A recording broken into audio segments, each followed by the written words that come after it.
Sawadee-kap. Hello and welcome to Daily Wisdom, Walking the Path with the Buddha. Today is the restart of our Pali Canon and English study group where we study the words of the Buddha. This is a 1.5-year program that is going to walk you through this book series, The Words of the Buddha, The Path to Enlightenment, Revealing the Hidden. We're walking through volumes 2 through 13 over the course of a 1.5 years. We're going to be going through this program 10 chapters at a time. And today we're going to be studying volume 2, chapter 1 through 10. But before we actually get to that, since this is a restart of this program, I thought what I would do is spend some time talking about ways that you can actually be successful in this program. We're going to talk about what the program is, why somebody would be interested in taking this program, and then how to actually benefit and get the most benefit out of the program. So I'd like to welcome all of you guys, whether you're attending this live in one of the places that we're streaming or on Zoom, or whether you're listening to this on the replay. I'd like to welcome everyone. I'm going to switch over to some visual aids here to help me share with you guys what is the program, why somebody would be interested in taking it, and then how you can actually be successful in this program and get the most benefit out of the program itself. So the first thing to talk about is what is the actual Pali Canon and English study group, or this Words of the Buddha Pali Canon and English study group. What it is it's a live, interactive, in-person or online program that helps you to learn with the words of the Buddha. I teach this program at 9 a.m. on Saturday mornings at a temple here in Chiang Mai. It's called Wat Tung Yu.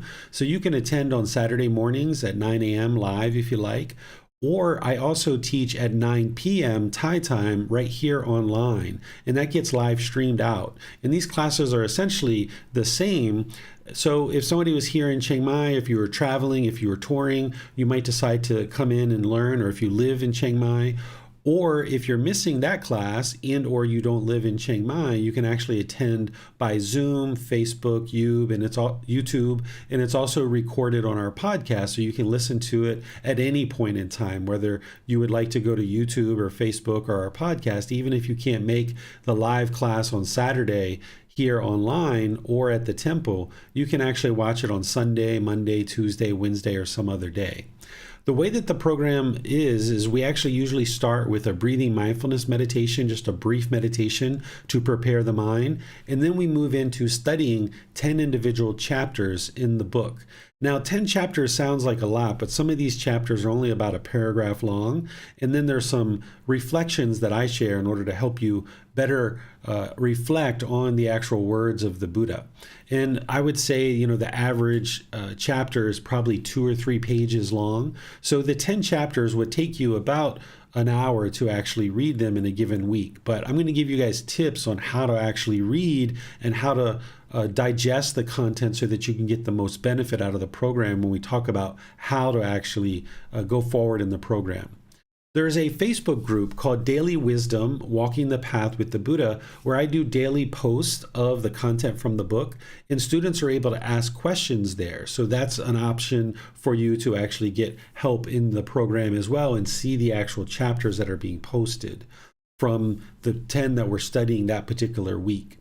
There's a YouTube video library where I've taught this program now. This will be the 3rd time that I've gone through it. So you can actually go back to the classes that I've taught before and actually see those as well. Of course, you probably are going to stay current with this particular program, but if you're interested in seeing some of the other programs that I taught, which is the same content, but perhaps with different questions from students, that might be an option for you as well. So there's the video library, there's the podcast, there's even audiobooks and quizzes that are part of the whole set of resources that I share.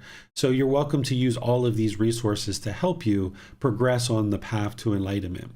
And then there's ongoing support where you can ask questions during classes, you can post in the Facebook group, you can send me a private message, or you can schedule a personal guidance session where you either meet with me on Zoom or you can meet privately if we're in the same place together. If you're in Chiang Mai or any of the other places that I travel to, you can always reach out and I'd be pleased to meet with you in person as well. So these are all options for you to get help, is You can ask questions in class, you can post in the Facebook group, you can send a private message, or you can schedule a personal discussion with me at any point, because you're going to need to have clarity. It's not possible for you to just read a book and then get to enlightenment. You're going to need some interaction with the teacher. Let's talk about why somebody might be interested in studying in this particular program and what the actual benefit would be for someone who does choose to study in this particular program. The path of the Buddhas, this path to enlightenment, is all about training the mind in order to get to enlightenment, this mental state where the mind is peaceful, calm, serene, and content with joy. It has eliminated all discontent feelings from the mind, such as sadness, anger, frustration, irritation, annoyance, guilt, shame, fear, boredom, loneliness, shyness, jealousy, resentment, stress, anxiety. Even the slightest little displeasure or ickiness is eliminated from the enlightened mind. It no longer experiences even the slightest dissatisfaction any longer. And this is how people knew that the Buddha was a Buddha, because when you learn his teachings, you're not believing his teachings, but you're learning them, you're reflecting on them to independently verify them, and then you're practicing them to see the truth. You can see the condition of your mind is improving gradually, slowly but surely, because you know what it feels like to be angry or sad or frustrated or feel stress or anxiety. You know what those feelings feel like. And if you've been dedicating your time, effort, energy, and resources to learning and practicing this path, and you've been actively training your mind to work towards enlightenment, and you see the discontentedness gradually diminishing, and then ultimately it's completely eliminated, you will know that your mind is getting closer to enlightenment and actually have attained enlightenment, because you see the condition of the mind improving. This is where the Buddhist teachings aren't based on belief. Oftentimes, traditions like this, it's believe, believe, believe, believe, and you hope something good happens when you die, but you don't necessarily know whether that's true or false until you die, and by that time it's too late. Instead, the Buddhist teachings are learn now, reflect and independently verify the teachings now, practice the teachings now in this life, and see the results now in this life. This is how you know you're moving in the right direction, because the discontentedness is gradually diminishing and it ultimately gets eliminated. You can observe that as you're learning the wisdom of the Buddha, that certain times in your life where you felt like you had so many problems and you had to address all these problems that were coming up in your life, you might notice that with this wisdom that you're having from the Buddhist teachings, that now you can apply that wisdom to your day-to-day life, and you're no longer struggling and having, such difficulties in life that you have in the unenlightened state. Instead, as you arise this wisdom from the Buddhist teachings and you apply it in life, instead of looking at it as you have all these problems, you'll start noticing that you might look at something as a certain challenge. And when you face this challenge with wisdom, making wise decisions, then you can experience wholesome results. But in the unenlightened state, there isn't the wisdom there to address certain issues that are coming up in your life. So you might look at them as problems, and now you might make unwise decisions that lead to certain unwholesome results. But when you start transforming the mind through studying the teachings of the Buddha, then you'll actually see that you have the wisdom that you need to actually move forward in life and address these challenges that you're experiencing. You'll notice that your personal and professional relationships will really blossom, because oftentimes in our relationships in the unenlightened state, we blame other people for the problems that we're experiencing in our life. And this can put a real rub and real difficulties in our relationships. But when you observe and you understand that all the difficulties and challenges and struggles that you're having, they're all self-imposed. They're all happening within your own mind due to the pollution of mind. So when you learn this with the teachings of the Buddha and you apply the antidotes or the solutions that he teaches, and you train your mind, now you can have more harmonious relationships, both personally and professionally. And you'll be able to see that as your relationships improve, that it's the wisdom of the teachings of the Buddha that are helping you to do that. You'll also observe that you'll have increased focus, concentration, clarity of mind, and memory. These are qualities of mind that arise as a result of getting rid of all the pollution. The teachings of the Buddha, he's identifying various pollutions that he discovered in the unenlightened mind, and he explains the antidotes of how to uproot these and eliminate them from the mind. And when the mind is burdened with these pollutions, you're going to lack focus and concentration. The Buddha calls this muddle-mindedness, that the mind is very muddled. And now, when you train your mind and you get rid of more and more of this pollution, you'll see this focus, this concentration, clarity of mind, and this deep memory that starts coming into the mind. And then lastly, something that will also occur as a result of getting to enlightenment, where the mind is peaceful, calm, serene, and content with joy, is you will eliminate this constant cycle of rebirth.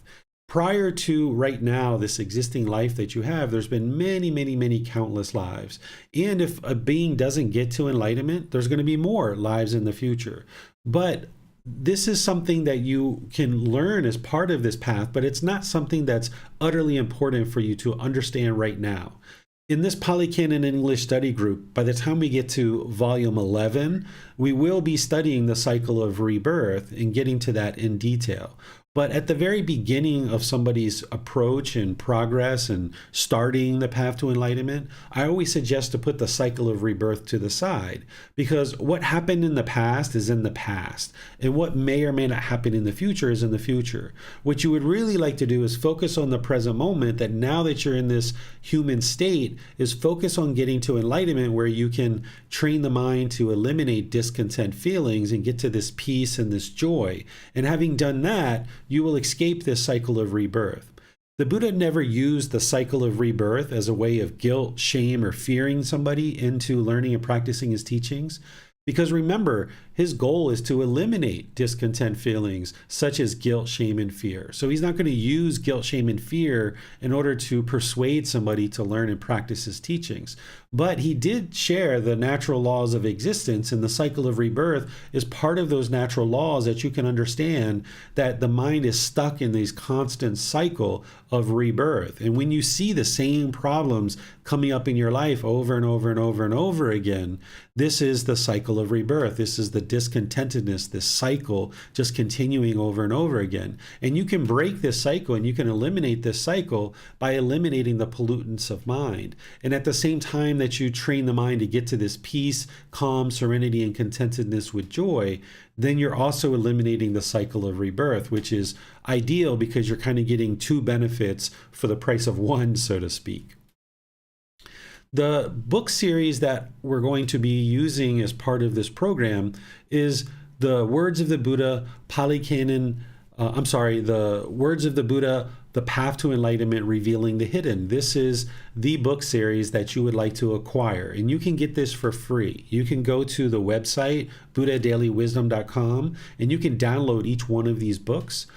Or you can take that file and go print it if you would like to get a printed copy. And you can even order these on Amazon. If you have access to Amazon, you can get printed copies, or you can get Kindle versions. Now, this book series is ideal for you to be able to learn the Pali Canon, because the Pali Canon is actually in 45 large volumes of books. They're about 4 to 6 inches thick. And these 45 volumes of books would take you probably a good 10 years to read them all, let alone actually understand them and make progress. But a team of people here in Thailand went out and they consolidated the teachings of the Buddha into individual books. And what I did is I took those books and I updated the word choices. Some students added references. I added some reflections from a dedicated practitioner and teacher to help you understand more of what you're seeing in the words of the Buddha. He spoke very clear, very concise, very precise, but it really helps to have a dedicated teacher, a dedicated practitioner to kind of walk you through that. And that's what this program is about. And you'll see in these books that I share the reflections that you might think about as part of reading the words of the Buddha. But you shouldn't just rely on what I share as reflections. Instead, you use them as a starting point and to help you understand what it is that the Buddha is teaching you. Even though he teaches very clear, very concise, and very precise, you'll see the words that I share there to help you connect his words to other things. Because what you're going to see in these books is you're going to see a consolidated version of the Pali Canon. The Pali Canon is the original source teachings of the Buddha. We call it the Pali Canon because it was written down in this Pali language. During the lifetime of the Buddha, the teachings weren't actually written down during his lifetime. It wasn't until about 3 months after he died that people got together and started working on actually assembling his teachings in written format. And what we have access to today is called the Pali Canon, but those teachings have been moved into English.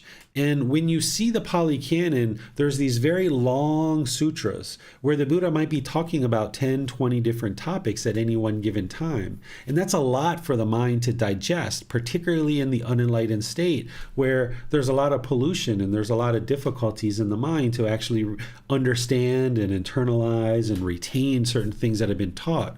So this book series takes excerpts out of these long discourses, and rather than have 10 or 20 different topics to wrap your mind around, there might just be 1 or 2 or 3 things that are in that little excerpt in the chapter. And this is where there might just be a paragraph or a couple of paragraphs. And that's why the reference is in there, so that you can see what the Buddha was teaching before and what he was teaching after this excerpt, if you would like to explore it further. But this book series organizes the teachings in a way that's easily digestible, and it gives you a consolidated version that it's not going to take you 10 years to learn the path to enlightenment through the words of the Buddha. Instead, this program is 1.5 years because you're gradually interested in kind of drip feeding the teachings of the Buddha into the mind. You wouldn't be interested in sitting down and just reading an entire book in one day because it's too much content. It's too many things to really think about in just one sitting. You would like to sit down and maybe read 10 or 20 minutes at a time, and then sit with that, reflect on it, digest it, kind of apply it in life, go around and try to independently verify these teachings. So this book series is something that you're going to really benefit from. And there's people here in Thailand, including myself, and even some students that have been studying with me for a while, who contributed to proofreading this, to finding the references for them. And you'll be able to now benefit from these books that are available for you. In this Pali Canon, that's 45 large volumes, typically will cost about $1,000 or more to actually acquire a set. But by consolidating it in this way, I can now give it away for free by using the internet and you being able to download it, or there can just be a nominal fee for you to get it printed through Amazon or something like that. Because this is one of the reasons why the teachings of the Buddha are fairly unknown in the world right now, is because they're kind of tucked away. The average person who considers themselves a Buddhist hasn't actually studied with the words of the Buddha.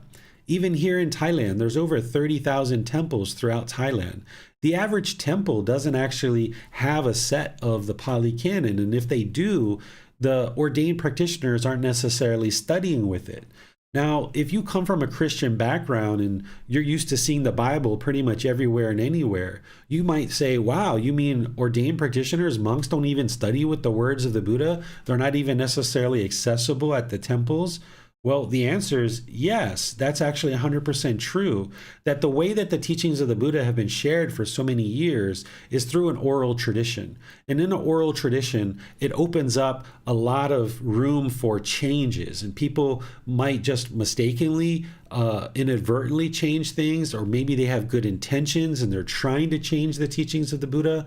It's hard to say because there's been so many people that have kind of put their slant on the Buddha's teachings. But when you go back to the original source, the Pali Canon, now you're going back to an original point in time where these are the words of the Buddha. And now you don't believe those. Instead, you learn them, you reflect on them, and you practice them. And then you can see the truth that the condition of the mind is improving.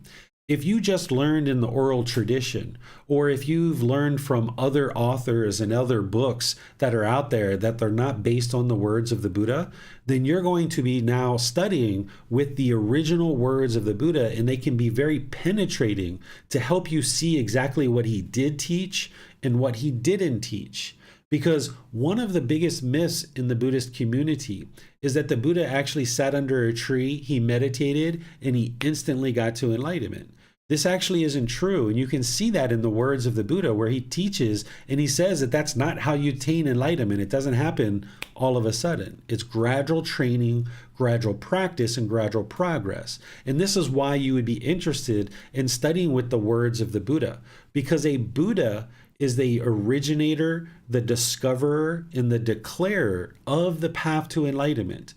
Anybody who's changed his teachings after his death, this isn't going to lead to enlightenment, because they've changed the teachings of a Buddha. A Buddha arises to enlightenment and they awaken to enlightenment based on their own pursuits, their independent journey to enlightenment. They independently discover the teachings. So anything that doesn't lead and contribute to enlightenment, they discard it. The only thing that a Buddha knows by the time they get to enlightenment is the path to enlightenment. This is why we call them perfectly enlightened, because they don't hold on to baggage, because they don't have a teacher that's sharing with them the teachings, and then maybe out of respect they might hold on to some of the teachings that their teacher shared with them. But a Buddha actually doesn't have any teachers or any guides. Instead, they independently get to enlightenment through their own pursuits and their own independent effort, their own journey. And anything that doesn't serve them on this path to enlightenment, they just discard it.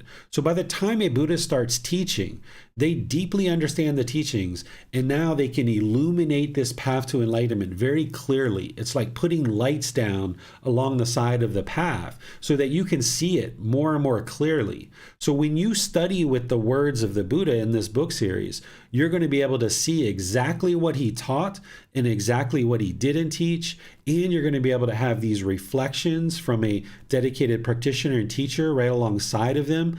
And you're going to be able to come to classes like this in order to get help and clarity and to help you understand how to apply these teachings in daily life. So this book series is vitally important for you. And if you study those before the class, you'll actually get a lot more benefit. You can also study them after the class as well, but by you actually studying beforehand, it'll actually help you to come into class with perhaps some questions. But if for some reason you didn't study in a particular week, just feel free to come to class anyway, because we're going to actually be reading the chapters in the class and talking about them and discussing them. So still come to class, but if you read before and or after the class, you'll actually get a lot more benefit out of the class itself. Now let's talk about how do you actually move forward in terms of the actual program itself, studying these books. Well, it's essentially going to be 10 chapters a week in most weeks. And as I mentioned, these chapters are relatively short. It would only take you about an hour if you read them all at the same time, but you're really not interested in reading them in that way. It's best to read them about 10 or 20 minutes a day. Maybe just sit down, read 10, 15, 20 minutes a day, and then put it down. Just maybe 1 or 2 chapters. And then this will help you to take small little bites, chew it, and digest it. Rather than taking one big bite and trying to chew on that, that would be really difficult to actually digest. So these in-person and online classes, both here at the temple in Thailand and online through Zoom or through Facebook and YouTube, is an opportunity for you to attend live. And when you can't attend live, just remember they're recorded and available for you on replay, and you can watch them at whatever time you have available to you. The group learning program that I teach on Sunday and Wednesday in the same place here in the temple and also here online, this is a real good foundation and a good framework for you to get started. And that program is kind of like a bachelor's or master's degree in Buddhist studies, where this program, the Pali Canon in English, is like a PhD program. It's an independent study program. It's on your own independent journey, where you're taking responsibility for all your learning and growth, and you're coming to the teacher just to seek guidance in these classes and ask questions. So in the group learning program, I will go through this first book of volume 1 of this same book series, and I will do discourses and I will have talks about each individual chapter and kind of walking you through a bit more closely.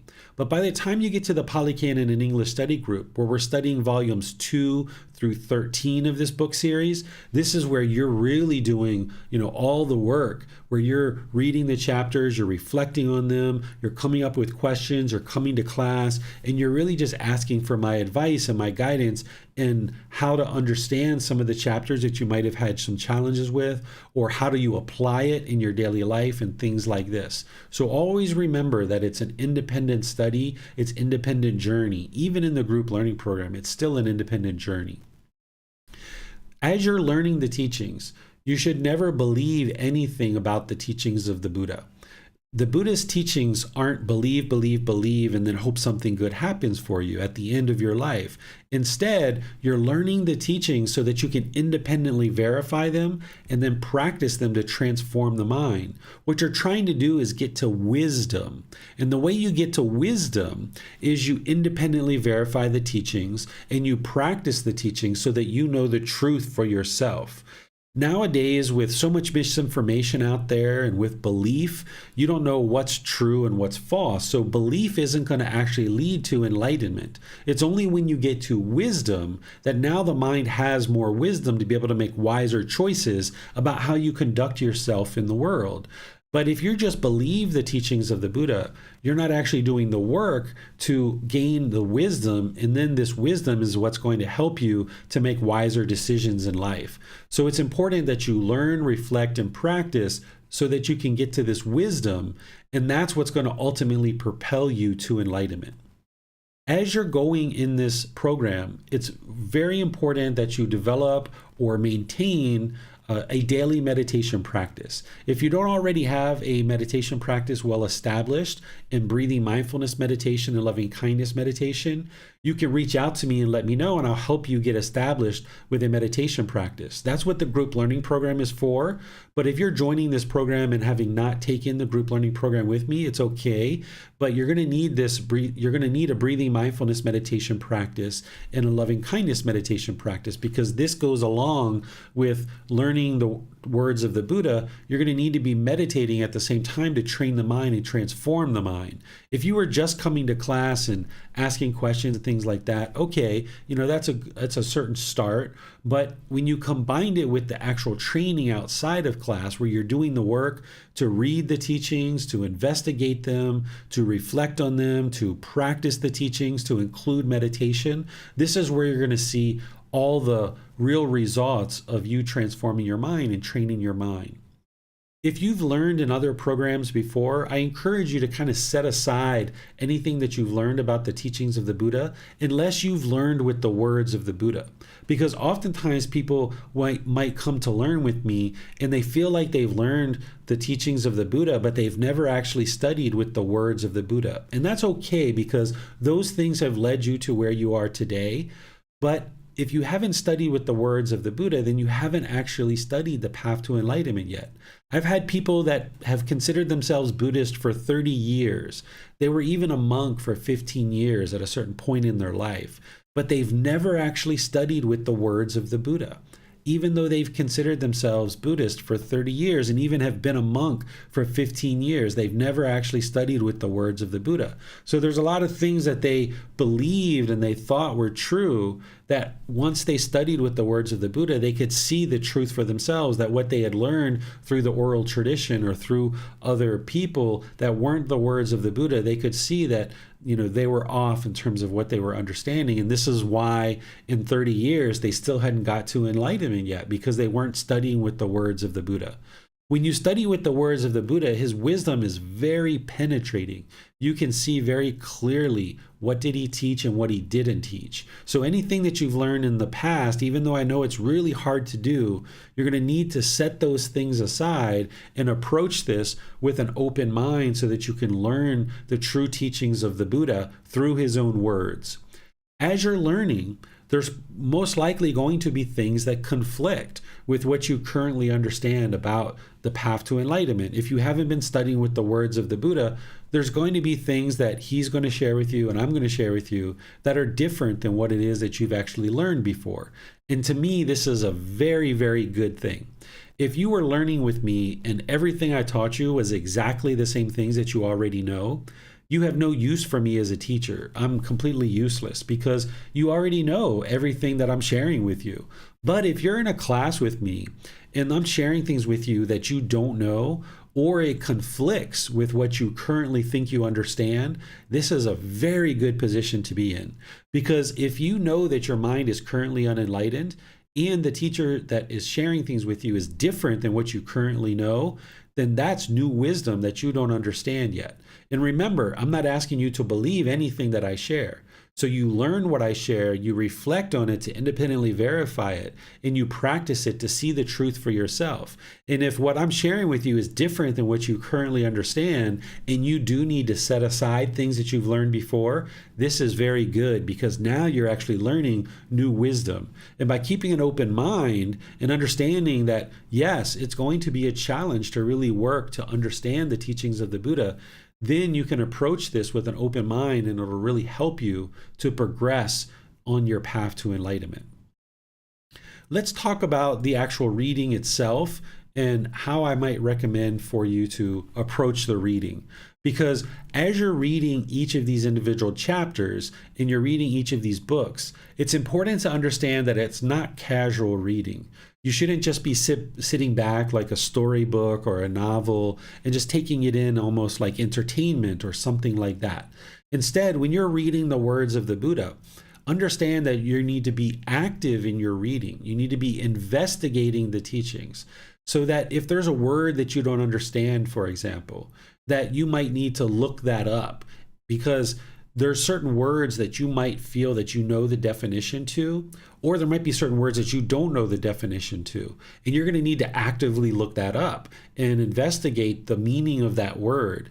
And this is part of the path to enlightenment, is understanding language and how language is actually used. Because oftentimes the way that we use language isn't the actual real meaning of the language. So it's important that you look at each of the chapters and each of the paragraphs, each of the sentences and the words, and where you're having challenges to understand is to look that up and investigate it through dictionaries and online resources and things like this. Don't assume that you know the meaning of words. Because of impermanence, the way that an author might be using a word might be very different than what you understand the word to mean. So be sure that you investigate the definitions of these words, and where you need help, you can always reach out and ask for help. As you're reading, don't be concerned about the completion of the work, right? You're not interested in sitting down and just getting to the end of the 10 chapters and just doing it for the sake of doing it. Or you're not interested in just getting to the end of the book just for the sake of getting to the end of the book. Instead, what you should be doing is reading for comprehension. Ensure that you understand each sentence and each paragraph, so that if you pick up a book and you're reading a certain paragraph and you're like, whoa, that's deep, I need to sit with that for a while. Even though you might have sat down and thought that you were going to read for 15 or 20 minutes, if you sit down and in the first 3 minutes you read something, it's like, whoa, I don't know what to do with that. I need to sit with that. I need to go out into the world and investigate it. I need to talk to my teacher and get help with this. I don't know that I understand how to independently verify this. So you're not reading for completion and just to get to the end of the assignment, so to speak. Instead, you're reading for comprehension and be sure that you actually understand the teachings and then how to apply them in your life through your daily life. And as you're investigating these teachings, you might notice that there's this zeal or this excitement that springs up in the mind, because we've gone through many, many births and we've gone through this life for a really long time, not understanding true reality, not understanding this path to enlightenment. And now when you're finally getting the words of the Buddha and this real penetrating wisdom, you might notice this excitement or this zeal that springs up into the mind. And what you would like to do is you'd like to temper this a bit. You're not interested in allowing the mind to run away with this excitement. So if you notice that the mind is starting to get this zeal or this excitement that springs up in the mind, you're going to need to temper that and bring that down into the middle. And this is important in terms of when you choose to read. If you're choosing to read like right before going to bed, you might notice that this excitement springs up into the mind and it's very challenging for you to sleep sometimes. So if you notice that this zeal or this excitement is springing up in the mind through reading the teachings of the Buddha, this is completely normal. You're just going to need to learn how to restrain the mind and pull it back so that you can temper this a bit.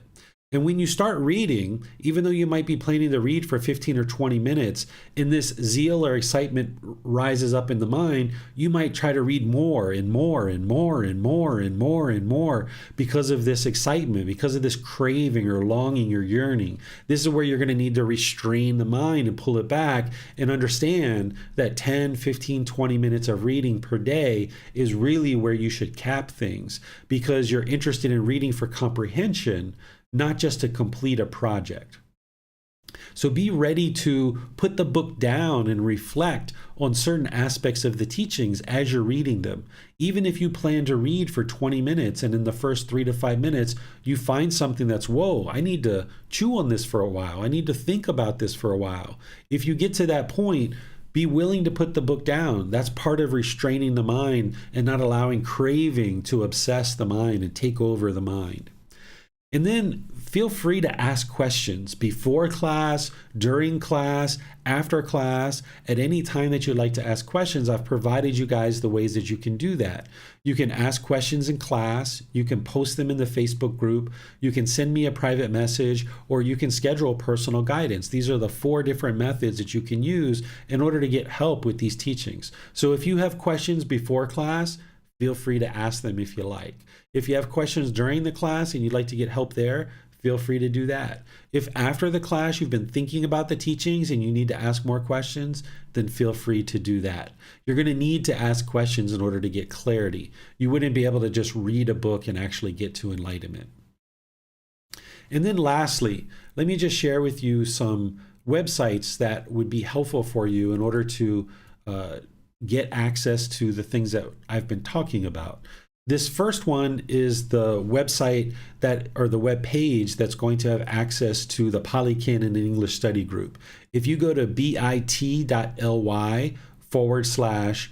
Canon study group, this is going to take you to the full description of what the Pali Canon and study group is. It's going to give you all the login information. It's going to give you access to the YouTube channel, the podcast, the books. It's going to show you the full schedule of classes and each date and what we're going to be studying for each individual class session, so that you know what book to read and what chapters to read.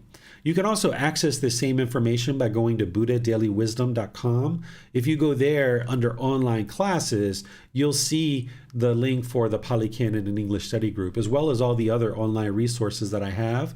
And you'll even find the classes, courses, and retreats, which are in-person training that I do here in Thailand, but also I travel in other parts of the world like the USA, and this year we're going to India, Nepal, things like this, that you can see all of these things and you can have access to all of these things so that you can participate and actually get help that you need on the path to enlightenment.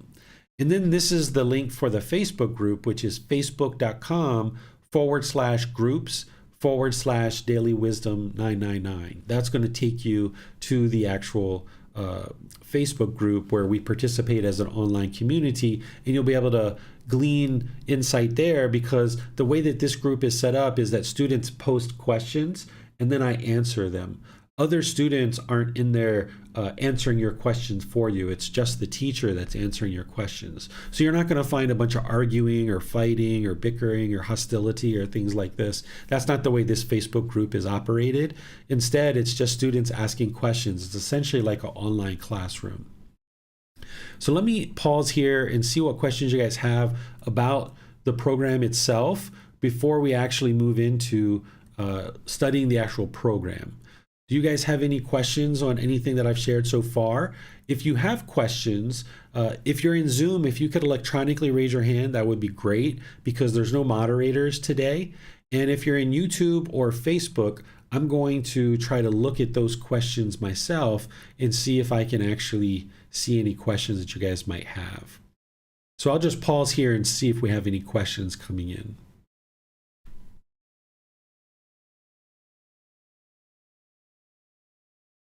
All right. It doesn't look like we have any questions right now.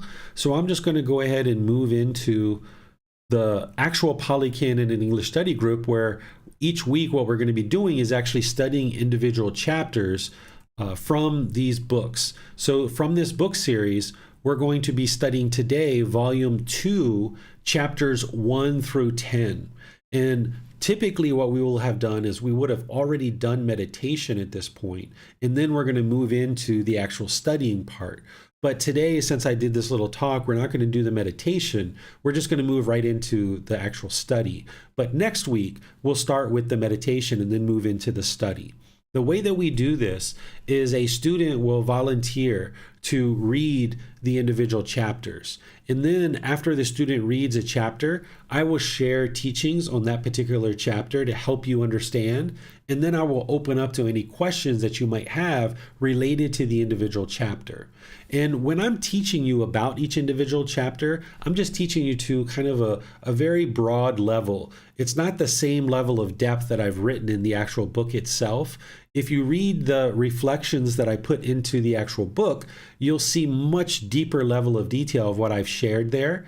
But here in the class, I'm just kind of generally talking about this chapter and then opening up to any questions that you guys might have.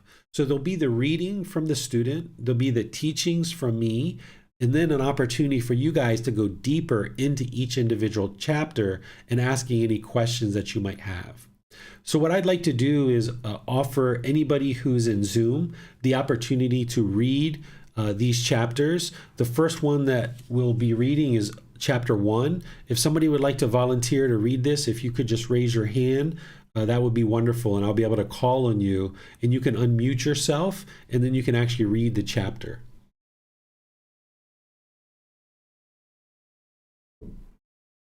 All right, looks like we have a volunteer for chapter 1. I'm sorry, sir, I can't remember how to pronounce your name. Can you remind me how to pronounce your name? Khaldun. Khaldun. Yes. Okay, I think I've got it now because I see it in writing and I hear it. Khaldun. Yeah, you know the K and H in Arabic are pronounced as kha. Khaldun. Khaldun, yes. Khaldun. Okay. Yes. Thank you for teaching that to me. I appreciate that. Thank you, sir. All right, if you'd like to read the first chapter, and then after you read, I will share teachings, then I'll open up to any questions that you guys have. Okay, I'm only seeing the page which is here on Zoom. Yes, I'm going to be scrolling for you so that you'll be able to read the entire chapter as I scroll. Okay, I will give it a try. Thank you. Sure. Chapter 1. Words which should be studied, learned, and investigated in the foremost assembly. And what is the assembly? Trained in investigation, not in concited talk. Here, in this kind of assembly, when those discourses are being recited that are merely poetry, composed by poets, beautiful in words and phrases, created by outsiders, spoken by their disciples, the monks are not interested to listen to them, do not lend an ear to them, or apply their minds to understand them. They do not think those teachings should be studied and learned. But when those discourses spoken by the Tathagata are being recited that are deep in meaning, world transcending, connected with emptiness, the monks are interested to listen to them, lend an ear to them, and apply their minds to understand them. They think those teachings should be studied and learned. And having learned those teachings, they question each other about them and investigate them thoroughly, asking, how is this? What is the meaning of this? They disclose to others what is obscure and clarify what is unclear, and dispel their confusion about numerous misunderstandings. This is called the assembly trained in investigation, not in concited talk.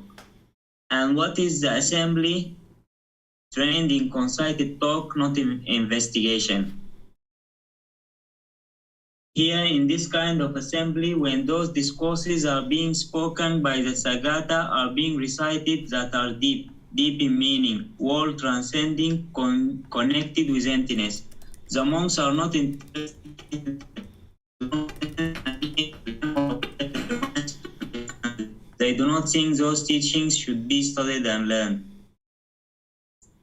But when those discourses are being recited that are merely poetry composed by poets, beautiful in words and phrases created by outsiders, spoken by their disciples, they are interested to listen to them, lend an ear to them, and apply their minds to understand them.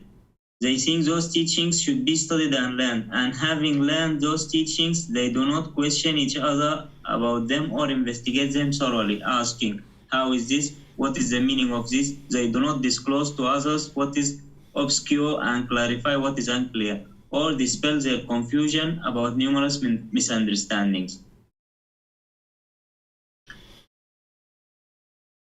This is called the assembly trained in concited talk, not in investigation. These monks are the two kinds of assemblies. Of these two kinds of assemblies, the assembly trained in investigation, not in concited talk, is foremost. All right. Thank you, Kodon. During the lifetime... That's actually my, so here you guys can see this is the actual reference. So if you'd like to see what the Buddha was saying before this or after this, you can put this into Google. And if you Google that, sometimes you might need to put Buddhism after it. You can actually see the original source. The translations might be a bit different in terms of the word choices, but you can see what the Buddha was teaching before and after. And then this is the actual reflections that I have shared, but we're not going to read those in class. We're just going to read the words of the Buddha.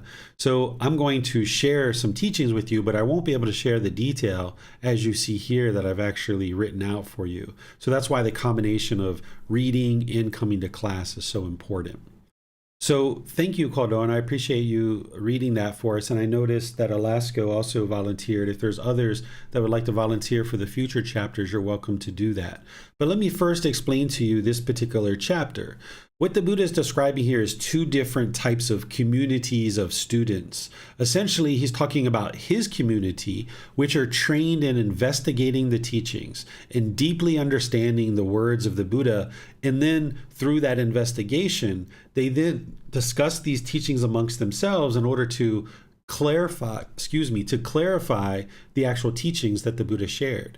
And then he talks about this other type of community where they're just talking about words and sounds like poetry. It's just kind of easy on the ears. The mind doesn't really have to do any work to really understand it. They're not really investigating the teachings. And he calls this the assembly that is trained in conceited talk, not in investigation. Because we might think today that during the lifetime of the Buddha, everybody must have studied with the Buddha, right? Because if you were alive during the lifetime of a Buddha, you'd study with an actual Buddha, right? You'd go to a Buddha and say, yeah, I would like to learn with you. I'm not interested in learning with all these other people. But during the lifetime of the Buddha, not everybody understood that he was actually a Buddha. So there were other people besides him that were actually teaching. And they were claiming that it was their teachings that actually lead to enlightenment. So the Buddha himself knew that his teachings were leading to enlightenment, and he was encouraging his students to investigate the teachings. And it's real work to do that. And then not only to investigate the teachings, but then talk about them afterwards to bring them up into your mind so that now they're more readily available to you as you move about the world. You understand the teachings more readily. And he's saying this is a community that's trained in investigation, not in conceited talk. Conceited talk would be like arrogance and pride, right? The ego, putting yourself above others. So this other community that he's talking about, he's saying this is a community that's trained in conceited talk because their words and their phrases and the things that they're talking about, they're just beautiful. They're poetry. They're not really the true path to enlightenment. And the people who are learning those particular teachings aren't truly investigating them and helping to make them clear for each other so that you can progress on the path to enlightenment. It's just this arrogance and this boastfulness and this pride in terms of the way that they're sharing their teachings. It's not the real true path to enlightenment. And then he says here that out of these two kinds of assemblies, The community that's trained in investigation, not in conceited talk, that's the foremost. That's the best community, because that's where you're really going to make the real progress to the path to enlightenment, is through investigating his teachings, not through just sitting around and speaking in ways that is mere poetry, that's easy on the ears, but it doesn't really help you progress towards enlightenment. You're not really doing the work to investigate the teachings and then applying the effort to transform the mind through training. So he's encouraging you to investigate the teachings and then help to ensure that they're not unclear in the mind, that where you have any lack of clarity of his teachings, that you investigate that and you ask questions and you get help with that. That's what he's describing here. What questions do you guys have on this chapter? You can put that into Facebook, YouTube, or Zoom, or you can raise your hand in Zoom and ask any questions that you like.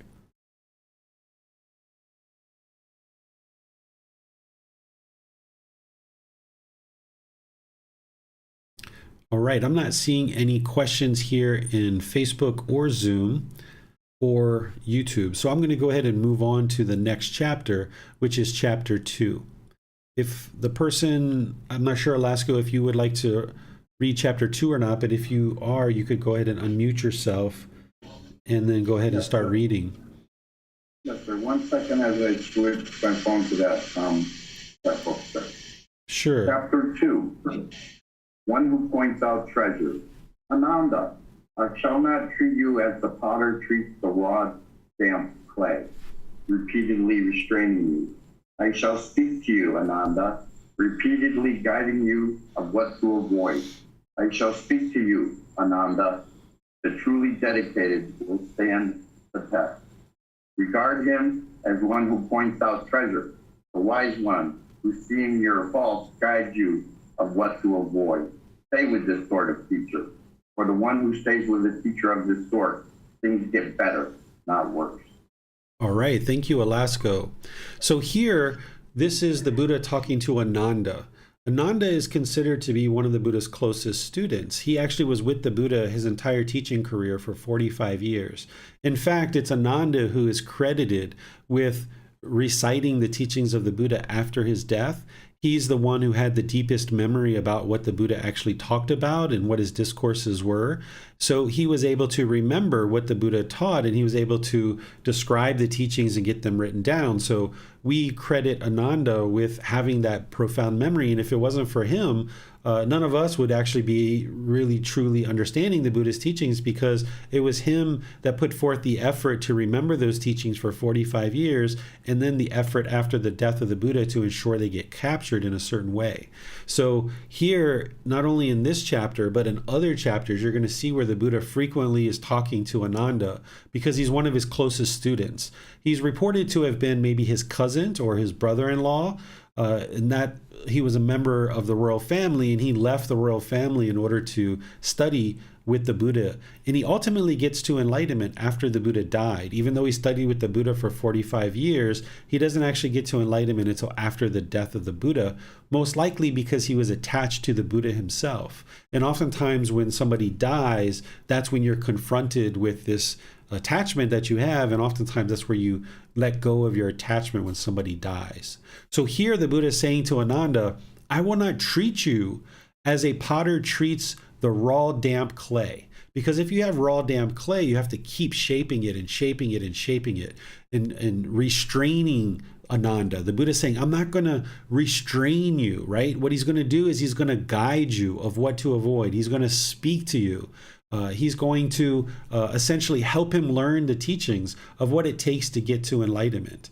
And he says, the truly dedicated will stand the test, because during the time of working closely with a teacher is going to be pointing out to you various things that they're observing about your mind and the things that you're doing in the world. So if you've got ego, the role of a teacher is to say, hey, you've got ego here. Or if you're using wrong speech, the role of a teacher is to help you see that you have wrong speech. Or if you're clinging to your perceptions, or if you have ill will, it's the role of the teacher to point that out to you. Now, they should do that very respectfully, very politely, doing that privately, of course. But that's the role of a teacher. That's one of the benefits of having a teacher, because in the unenlightened state, it's very challenging for you to see your own mind. So a teacher is somebody who would have either been really close to enlightenment or enlightened themselves. Surely here a Buddha would be enlightened, and they would have already done the work to discover those challenges and those pollutions in their own mind and gotten rid of those pollutions. So now they can see ill will very clearly, or they can see conceit very clearly, or they can see clinging to perceptions or cravings very clearly, because they would have seen all those things in their own mind. So they would have needed to eradicate those from their own mind so they can see those things in their student's mind as well. So the role of a teacher is to point these things out to you. But the Buddha is saying that it's only the dedicated that will stand the test, because hearing a teacher share with you that you have conceit, or that you have ill will, or that you have clinging to your perceptions or cravings, this might be really hard for your mind to digest if a teacher is sharing this with you, because in the unenlightened state, the mind doesn't like to hear that kind of stuff. It oftentimes rejects what is being shared, because the mind might have ego and think that you're so perfect. And when a teacher shares with you that you have ego, the ego is going to reject that. So the Buddha is saying the truly dedicated will stand the test of being able to hear a teacher point out things to you that you need to address. And this is what the Buddha is saying is the treasure. The treasure that the teacher is pointing out is, hey, you've got some ill will here that you need to take care of. Hey, you've got some conceit, or hey, you're clinging to your perceptions, or hey, you're not using right speech here. When the teacher is pointing these things out to you, this is the real treasure, because the teacher isn't asking for any payment. They're not wanting anything from you. They don't have any expectations from you. Instead, out of loving kindness and compassion, they're just helping you along the path without any expectations of you whatsoever. So this individual, their only interest is to see you get to enlightenment. So if they're willing to take their time, effort, energy, and resources to help you on the path, and they're pointing out treasure to you of things that you can improve, the Buddha is saying to stay with this sort of teacher, because things only get better, not worse. Because they're not looking to get anything from you. They don't want anything from you. Their only interest is to see you get to enlightenment. And if they're putting in the time, effort, energy, and resources with dedication and determination and diligence to point out this treasure for you, the least thing you should do is investigate that treasure objectively and see what the teacher is talking about, so that then you can actually improve the condition of your mind and actually get to enlightenment. If you reject what a teacher has to say and you don't objectively look at it, then you're actually rendering your teacher useless, because there's no use to having a teacher if you're not going to try to understand what it is that they're sharing with you. So as time goes on, you should build up your trust and your confidence in the teacher that they're able to point out this treasure for you in order to help you progress. And as you identify what those treasures are and you improve the condition of the mind, things only get better, not worse. What questions do you guys have on this chapter?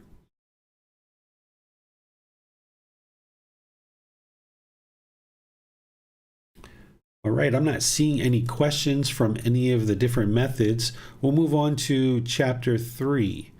Would somebody like to read chapter 3?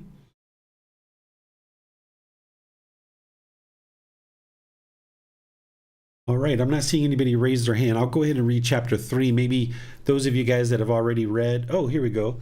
Caldon is offering and volunteering to read chapter 3. Go ahead, sir. You'll have to unmute yourself, though.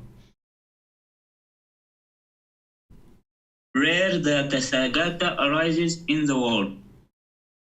Monks suppose that this great earth had become one mass of water, and a man would throw a ring with a single hole open it.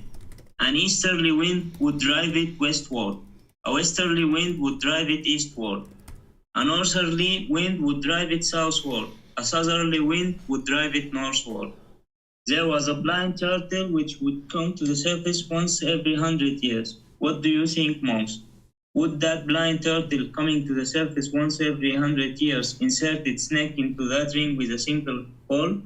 It would be rare, venerable sir, that the blind turtle coming to the surface once every 100 years.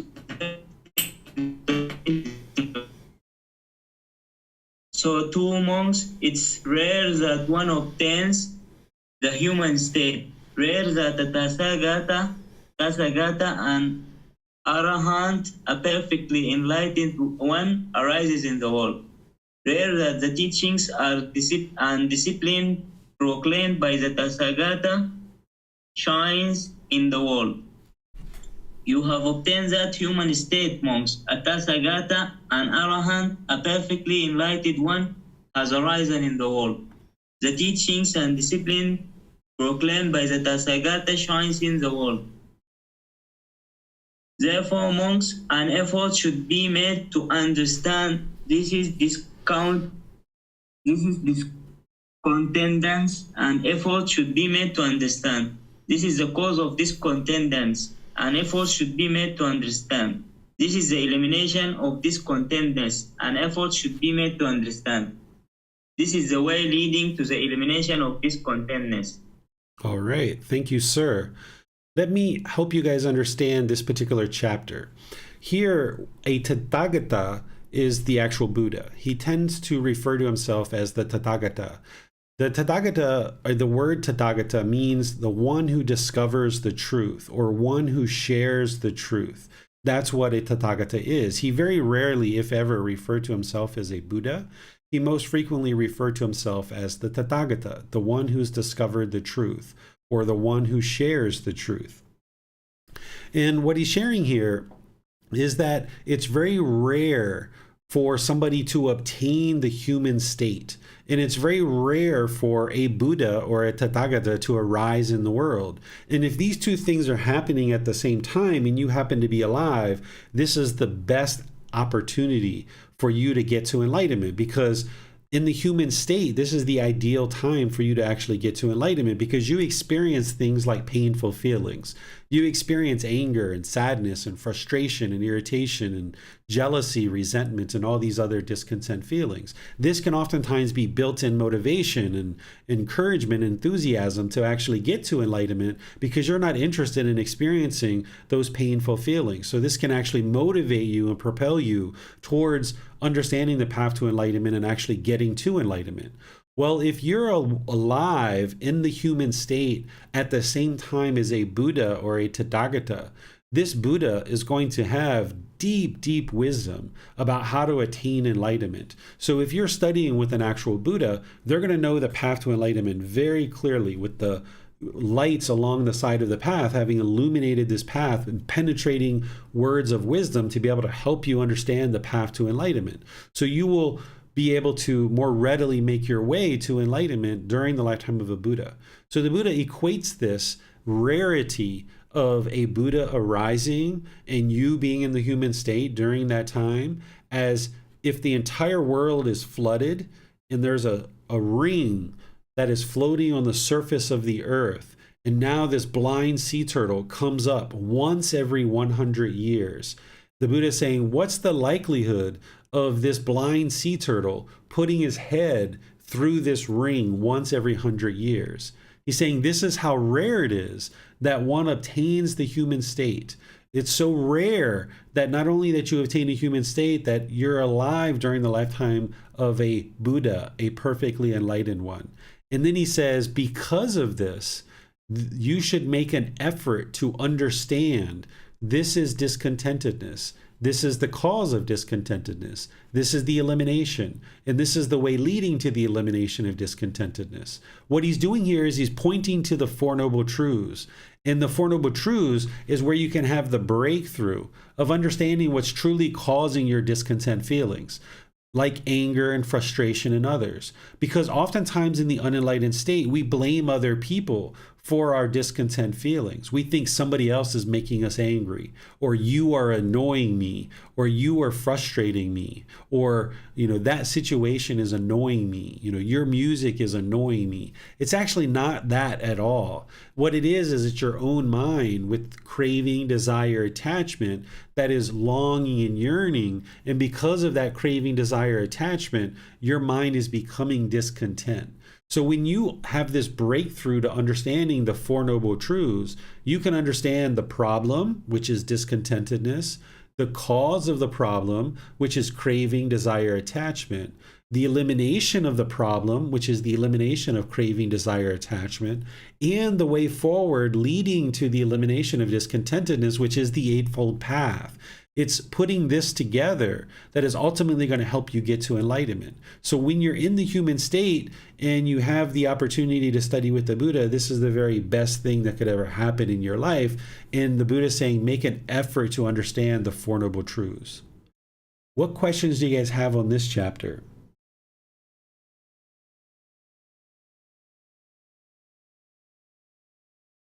Okay, so Khaldun is asking, how is it rare in the human state?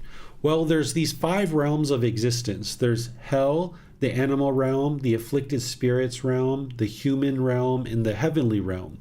The lower realms of hell, animal, and afflicted spirits, these are the lower realms. In those realms, you actually can't get to enlightenment. And once you're in those realms, it's very challenging to get out of them. It's described by the Buddha like a prison. Because if you are an animal, for example, say you were a lion, it's very hard for you to get to the human state because you're going around constantly killing. You're going around you're stealing from other beings in order to eat. You're having sexual misconduct, for example. So you're not practicing the teachings very closely as an animal, because these natural laws of existence affect you whether you understand these teachings or not.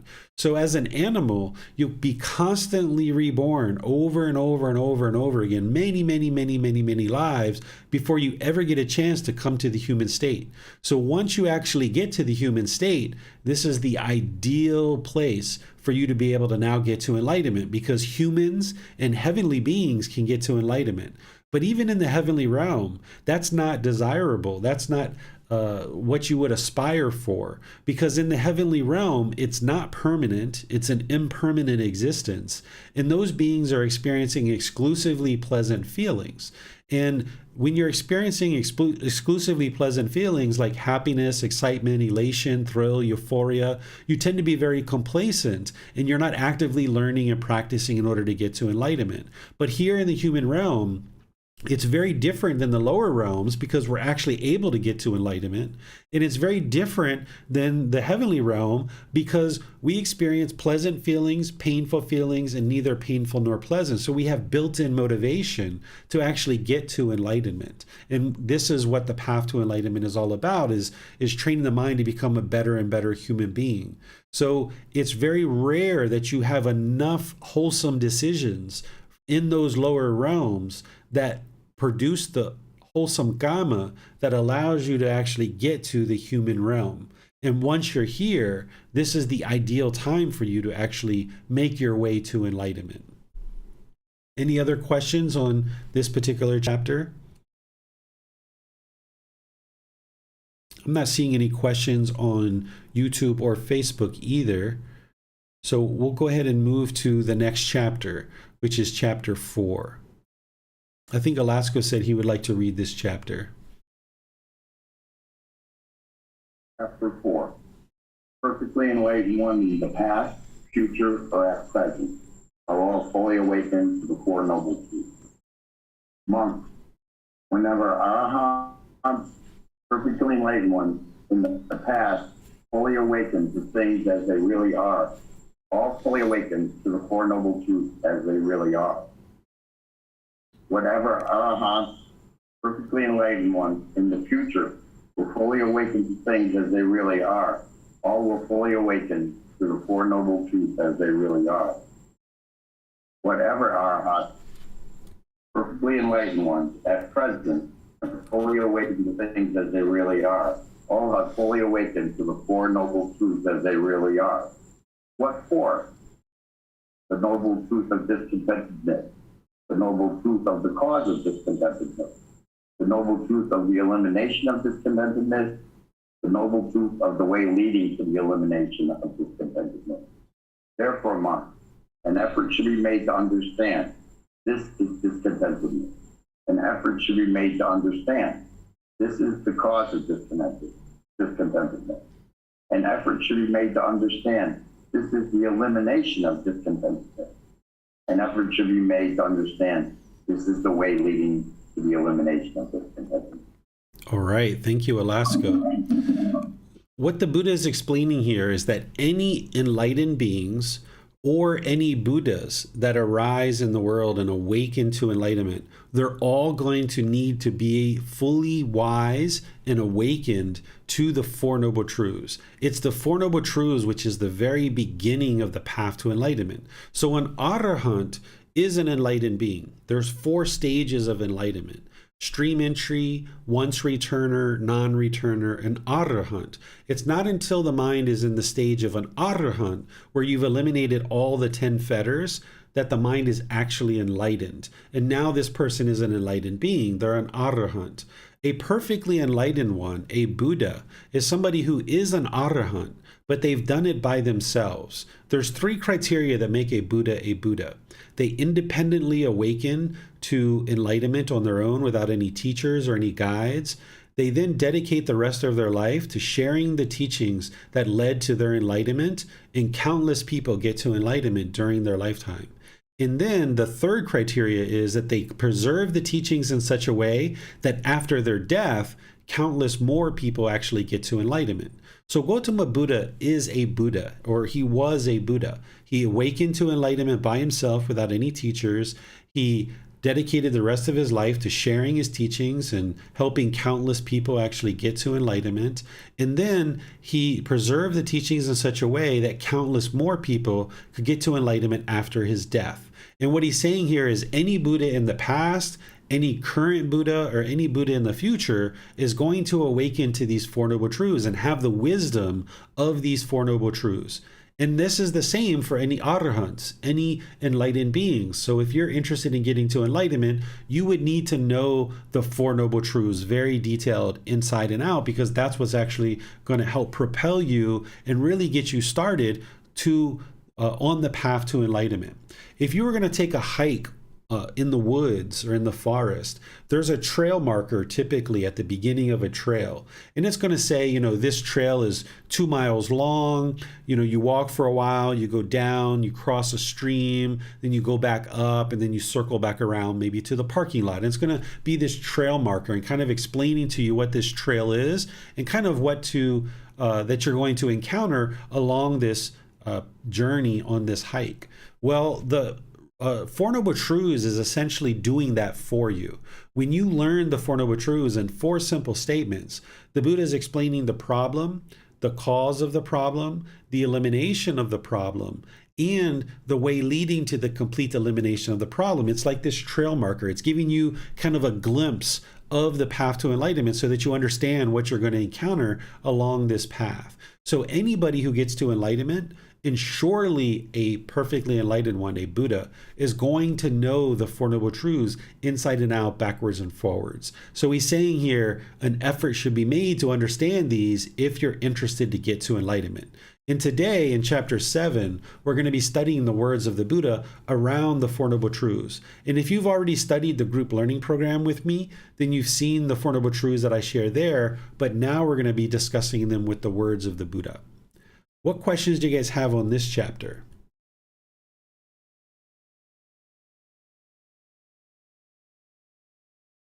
Okay, I'm not seeing any questions on this chapter. So let's move to the next one, which is chapter 5. Kaldon, would you like to read that chapter?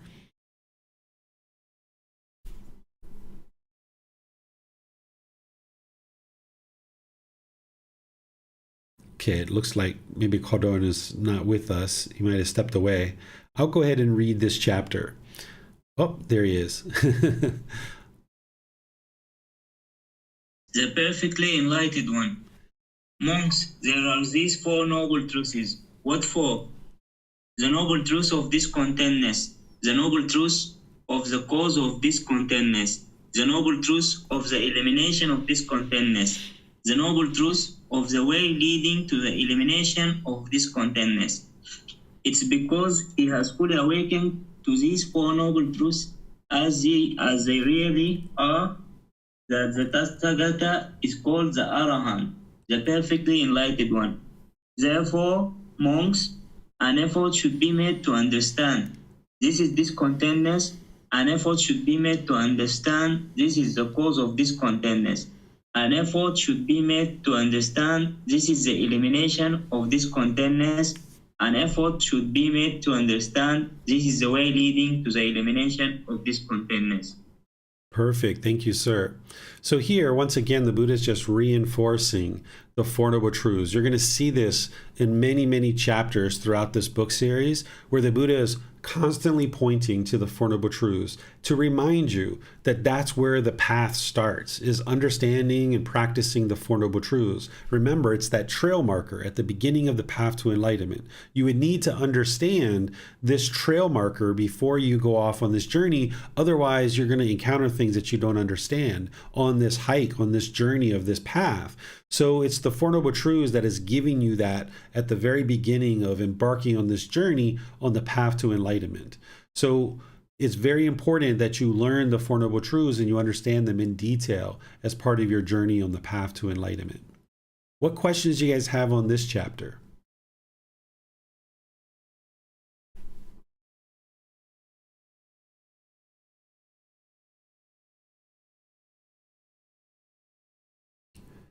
All right, I'm not seeing any questions that are coming in here, either by raising your hand in Zoom or through Facebook, YouTube, or Zoom comment section. So we'll go ahead and move on to chapter 6.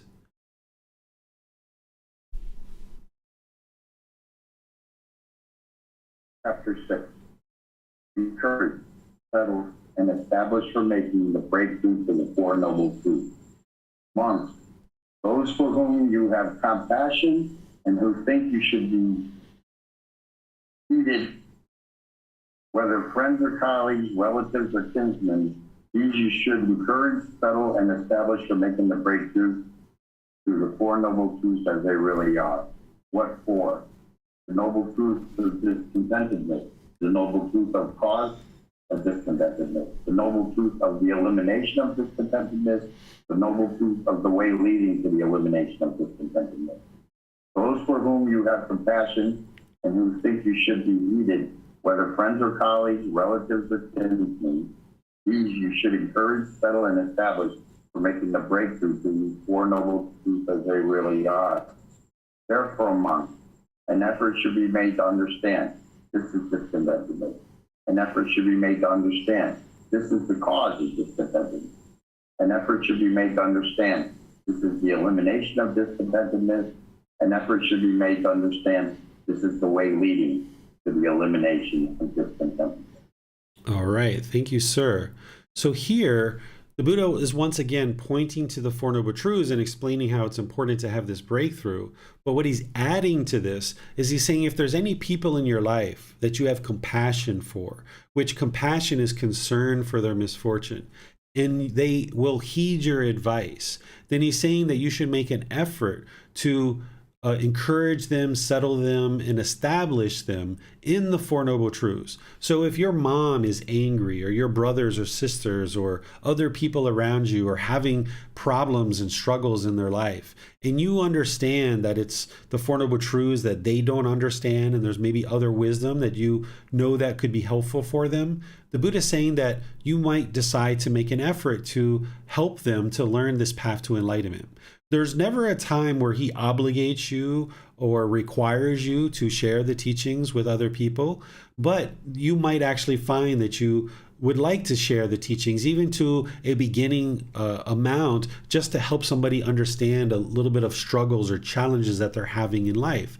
And where you have that situation, you need to be very selective about how you choose to share the teachings. You're not interested in going on the street corner, hitting a drum and holding up signs and trying to profess to everybody to learn the teachings of the Buddha. And you're not interested in trying to force or pressure people to learn the teachings. But if mom is talking to you, or brother or sister or somebody else is talking to you, and you hear them talking about certain things they're angry at or frustrated at, you might say, Mom, would you like to understand why your mind is experiencing anger? And mom might say, sure, what is it? And then you can actually explain the Four Noble Truths to her because she has an open mind. But mom might also say, no, I'm not interested. I already know why I'm angry. It's your dad, right? He's not doing what I want him to do. These kind of things, right? And if she says no, then you need to be comfortable with that. Because if you have a craving, desire, attachment to share these teachings with mom or brother or sister, and then they say, no, they're not interested, you're going to be discontent.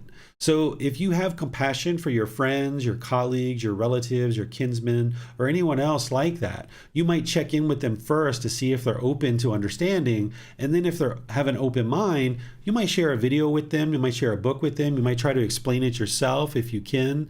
And then this will help them to have this breakthrough to understanding that they're causing their own discontentedness. But if they say no, be prepared for that and just know that, okay, then you're not going to share that with them.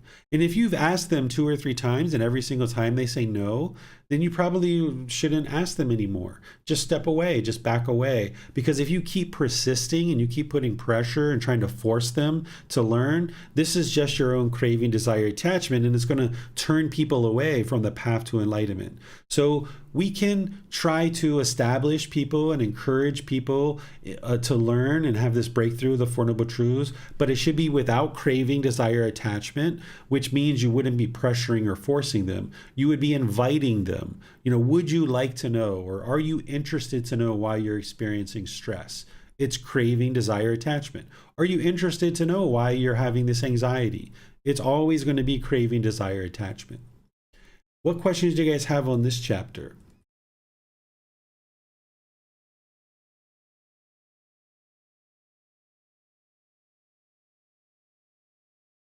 All right, I'm not seeing any questions here. So let's move on to chapter 7, which is the words of the Buddha of the Four Noble Truths. Monks, there are these 4 noble truths. What for? The noble truth of discontentness, the noble truth of the cause of discontentness, the noble truth of the elimination of discontentness, the noble truth of the way leading to the elimination of discontentness. And what, monks, is the noble truth of discontentness? It should be said, the 5 aggregate subject to clinging, that is the form aggregate subject to clinging, the feeling aggregate subject to clinging, the perception aggregate subject to clinging, the volitional formation aggregate subject to clinging, the consciousness aggregate subject to clinging. This is called the noble truth of discontentness. And what, monks, is the noble truth of the cause of discontentness? It is the craving which leads to renewed existence, accompanied by excitement and desire. Seeking excitement here and there, that is craving for sensual pleasure, craving for existence, craving for extermination. This is called the noble truth of the cause of discontentness. And what, monks, is the noble truth of the elimination of discontentness? It is the remenderless fading away and elimination of the same craving, the giving up and letting go of it, freedom from it, non-reliance on it. This is called the noble truth of the elimination of discontentness.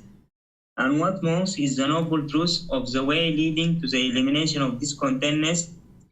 It is this noble eightfold path, that is right view, right intention, right speech, right action, right livelihood, right effort, right mindfulness, right concentration. This is called the noble truth of the way leading to the elimination of discontentness. These, monks, are the 4 noble truths.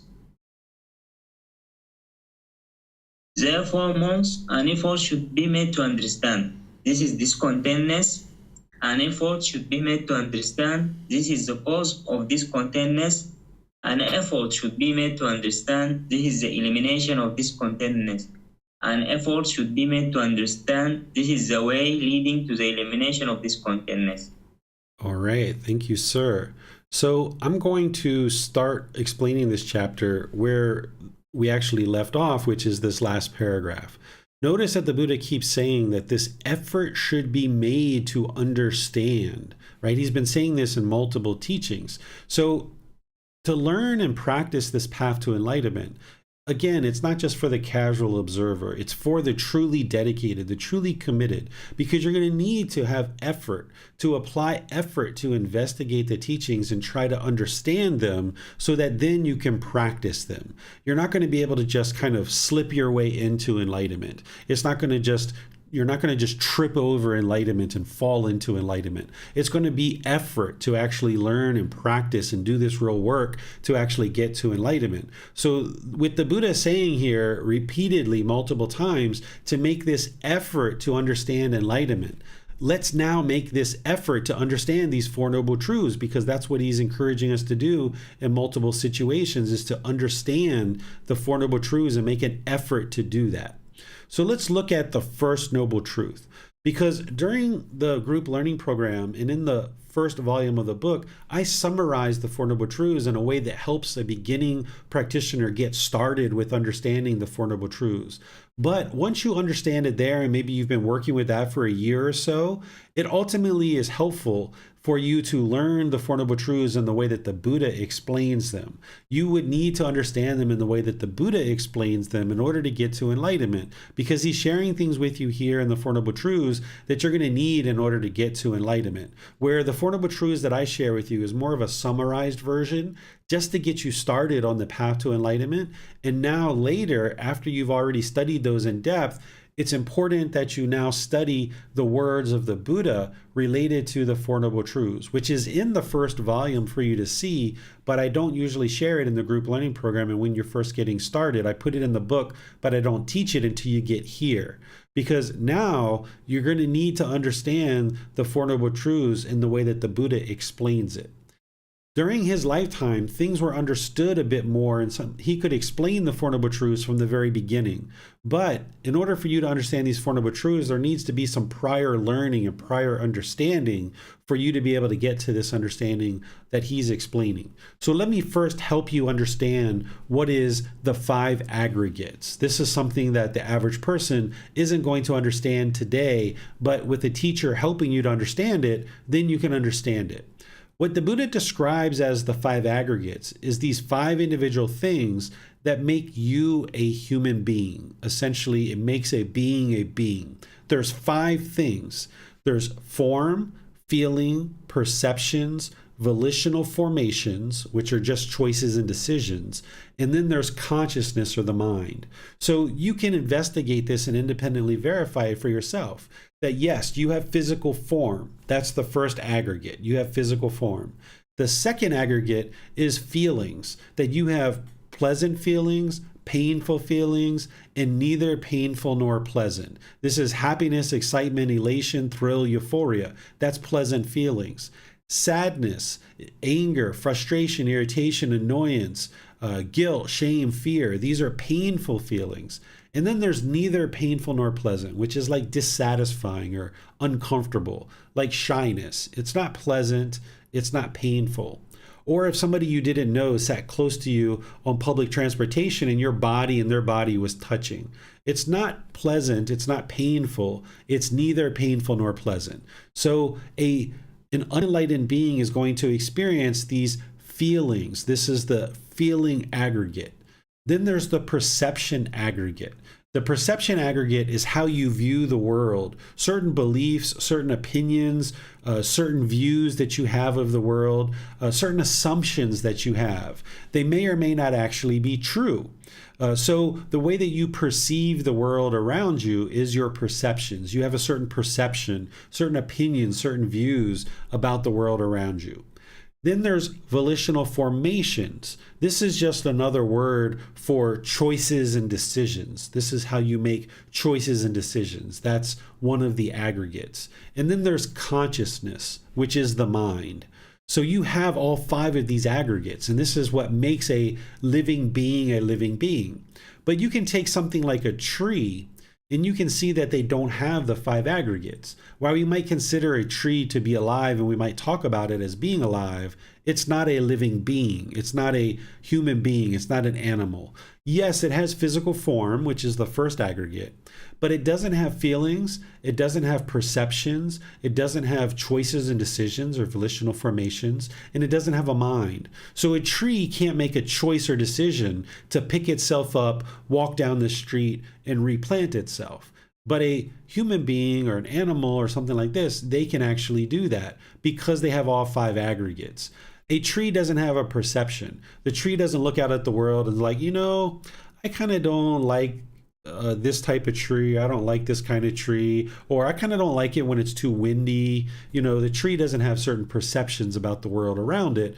What the Buddha is explaining here is discontentedness is clinging to these 5 aggregates. That if you cling to these things, then there's going to be discontentedness. So let's take the first one, the physical form of the body. If you cling to this physical form and you crave it, if you hold on to it and cling it, and you think that this physical body needs to stay permanently youthful, when you see a wrinkle or when you see some gray hair come into your hair, you're going to feel discontent. You might feel frustrated or annoyed or irritated, or you might be disappointed and feeling like you're getting old and run down.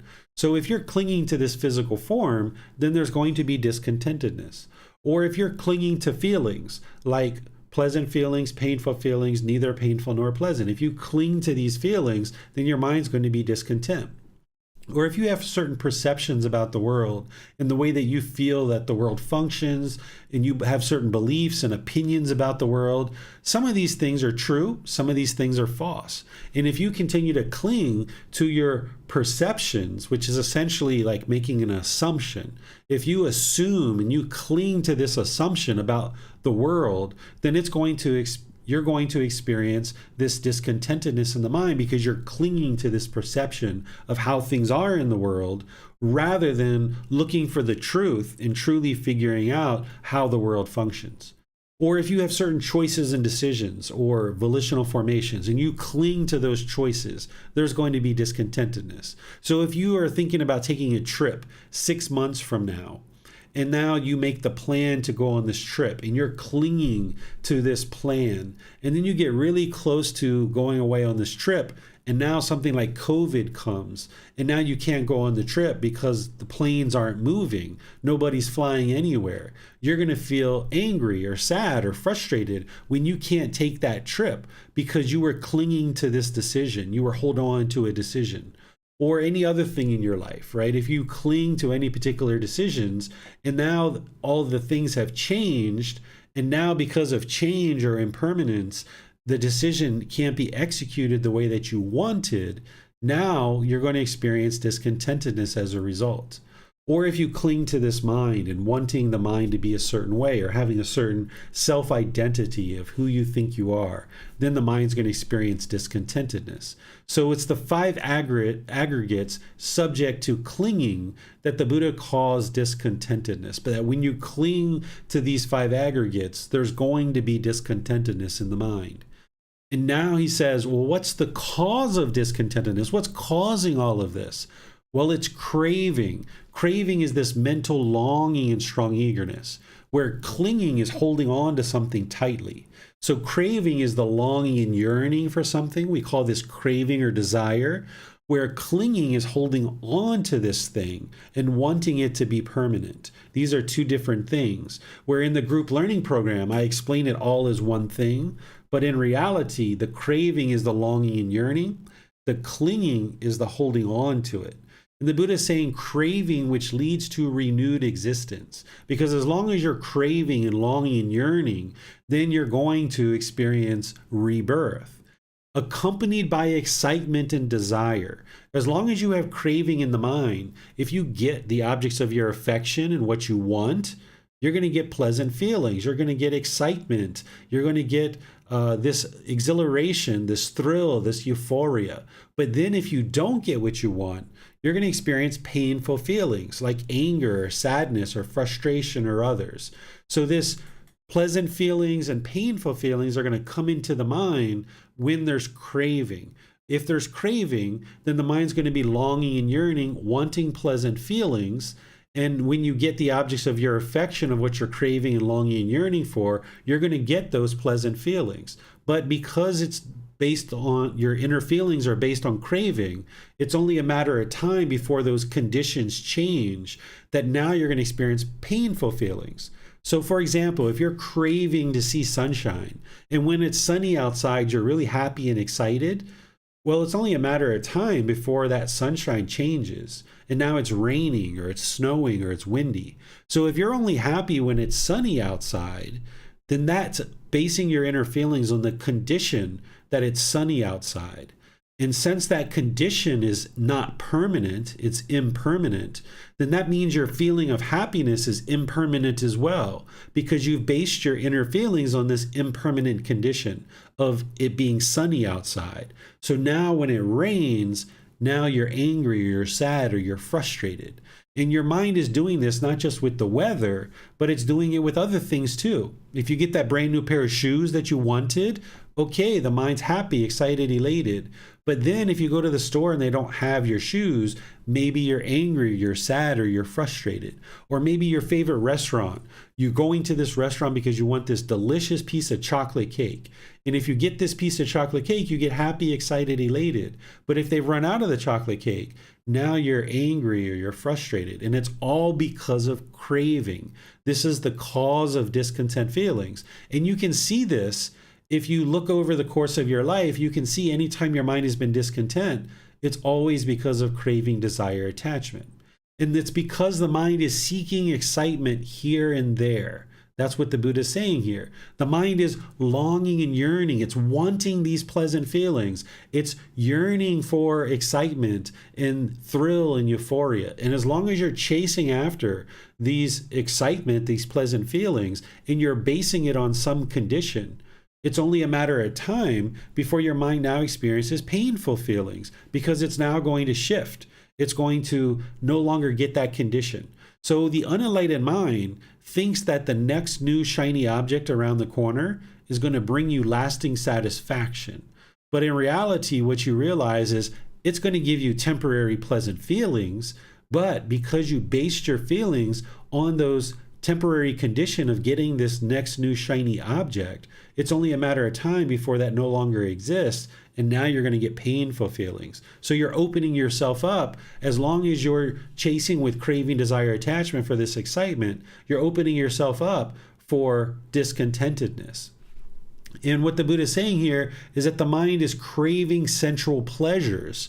This is the mind longing and yearning through the eyes, ears, nose, tongue, the bodily contact in the mind. These 6 sense bases, the mind is longing and yearning through these sense bases for sensual pleasures. You're trying to please the mind through the sense bases. You want to see agreeable things. You want to hear agreeable things. You want to smell agreeable things. You want to taste agreeable things. You want agreeable things to be in contact with the body. You want certain things in the mind to be agreeable all the time. So now, if you get what you agree with, then you get pleasant feelings. But as soon as you meet disagreeable things, through the eyes, ears, nose, tongue, bodily contact, or the mind, when you experience this disagreeable contact, now the mind experiences painful feelings because of the craving and longing through these sense bases. And some of the things that the mind craves is craving for existence, where you're craving to exist in this world. You want to exist in this world. So therefore, when you get close to death, you don't want to let go of this world because you're craving existence. Or the opposite side of that is craving extermination, where you're craving to die. This is somebody who might be considering suicide. So the mind's on the opposite sides here, is it's craving to exist in the world, or it's craving to die and it thinks everything's so miserable and let's get out of here. But what you're learning on the path to enlightenment is how to bring the mind to the middle.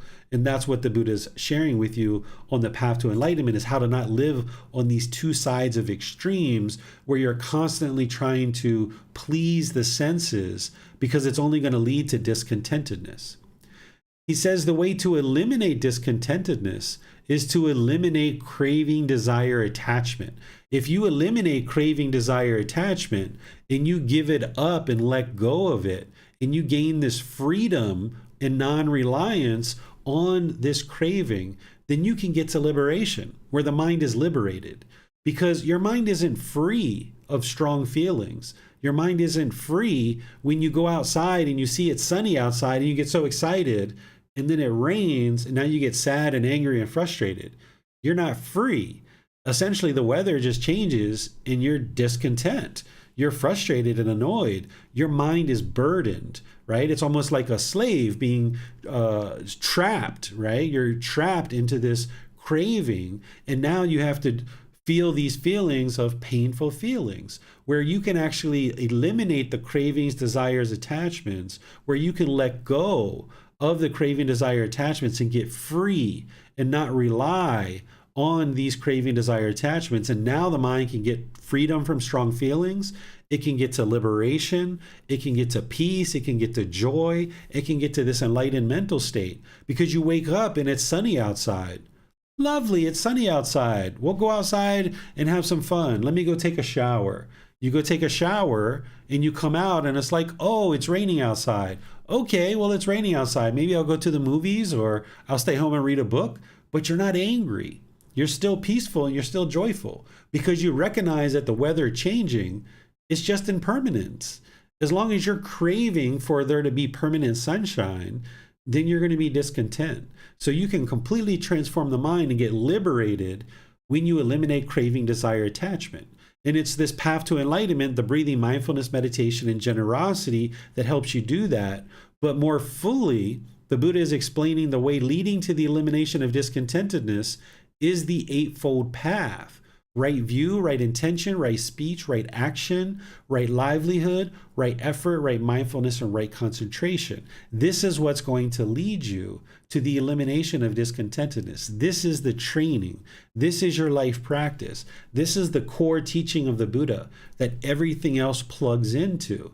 So if you can understand and practice the Eightfold Path, which the Four Noble Truths is the very first step, which is right view. If you can understand and have this breakthrough to understanding the cause and the elimination of discontentedness, and then you can put together all the other pieces of the Eightfold Path and dialing that in closer and closer, now you can see that your mind can actually get to this peacefulness and to this joy, because now you're training the mind and you see the discontentedness gradually diminishing.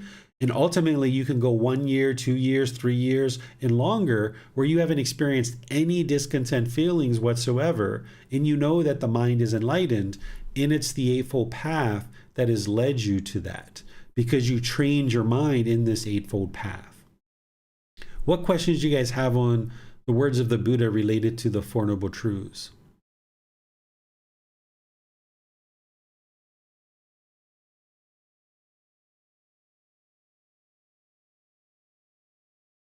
Okay, it doesn't look like we have any questions on Facebook or YouTube.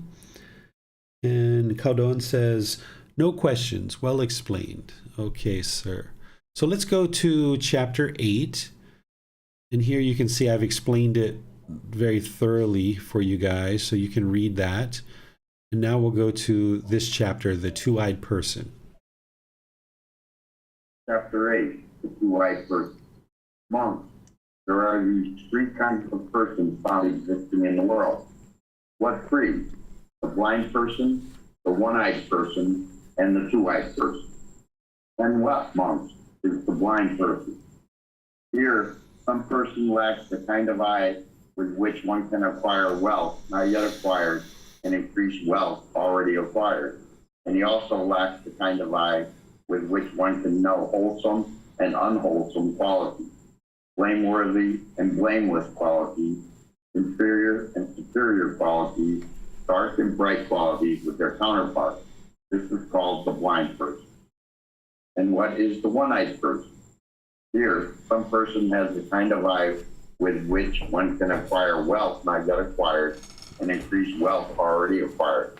But he lacks the kind of eye with which one can know wholesome and unwholesome qualities, blameworthy and blameless qualities, inferior and superior qualities, dark and bright qualities with their counterparts. This is called the one-eyed person. And what is the two-eyed person? Here, some person has the kind of eye with which one can acquire wealth not yet acquired and increase wealth already acquired. And he also has the kind of eye with which one can know wholesome and unwholesome qualities, blameworthy and blameless qualities, inferior and superior qualities, dark and bright qualities with their counterparts. This is called the two-eyed person. These monks are the three kinds of persons found existing in the world. And how monks does a monk have attentive eyes?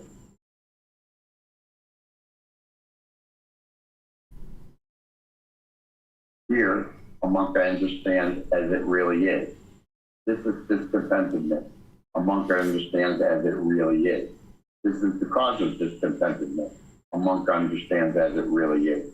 This is the elimination of discontentedness. A monk understands as it really is. This is the way leading to the elimination of discontentedness. It is in this way that a monk has attentive eye. All right. Thank you, Elasco. So here the Buddha is explaining some different qualities. He's explaining one quality of being able to acquire wealth. The other quality is being able to understand wholesome and unwholesome things. And then he talks about this individual who has attentive eyes that understands the Four Noble Truths. Essentially, what you would like to do is you'd like to acquire all these abilities. You would like to be able to make an income where you can so you can sustain your life. You'd like to be able to have the ability to know wholesome and unwholesome things because then you'll be able to make wise decisions. And you would like to also know the Four Noble Truths so that you understand the cause of discontentedness and how to eliminate it. That's what he's talking about here with the amongst the ordained practitioners. So here he's just describing this. You don't have to pick one or the other. You can acquire all of these things where you're acquiring the ability to make an income. You're acquiring the ability to understand wholesome and unwholesome aspects of life. It's the path to enlightenment that's going to help you do that. And understand the Four Noble Truths and how to have this breakthrough where you can see with clarity what is the cause of discontentedness and the elimination and how to actually go forward in life to eliminate discontentedness. So what questions do you guys have on this chapter?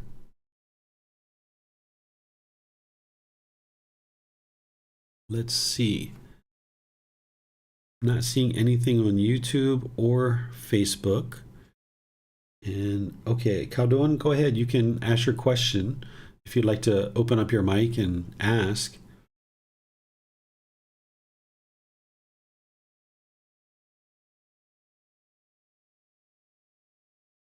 Oh, okay. So he's going to ask it here in the comment section. His question is, will enlightenment help in building wealth, in getting income? The answer is the path to enlightenment itself is going to help you to understand how to eliminate discontentedness, right? And in order to eliminate discontentedness, you would need to understand things like right intention, right speech, and right action.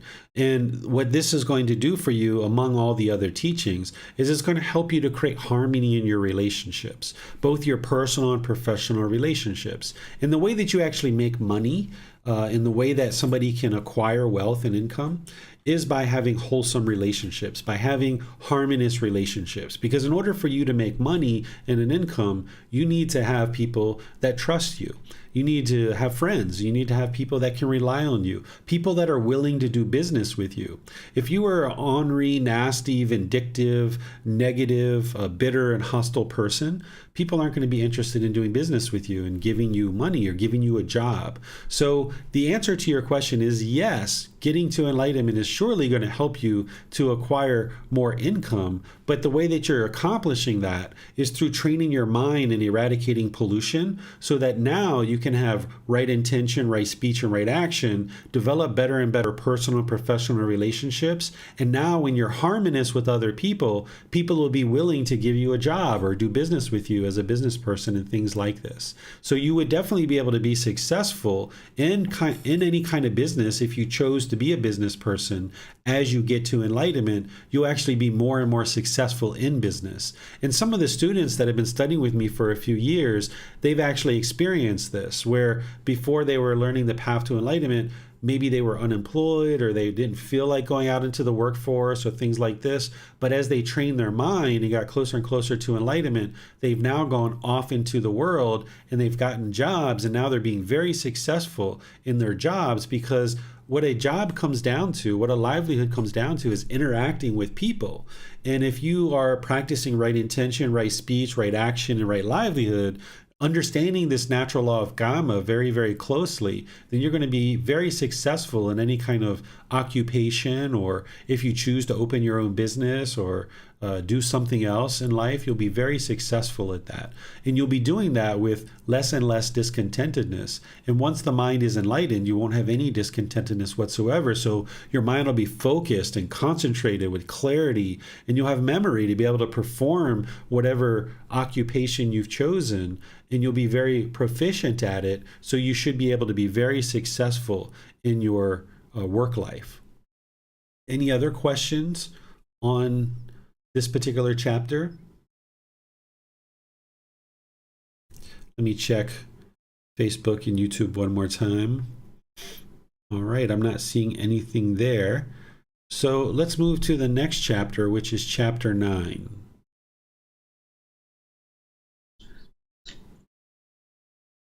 Wholesome friendship, wholesome companionship, wholesome comradeship.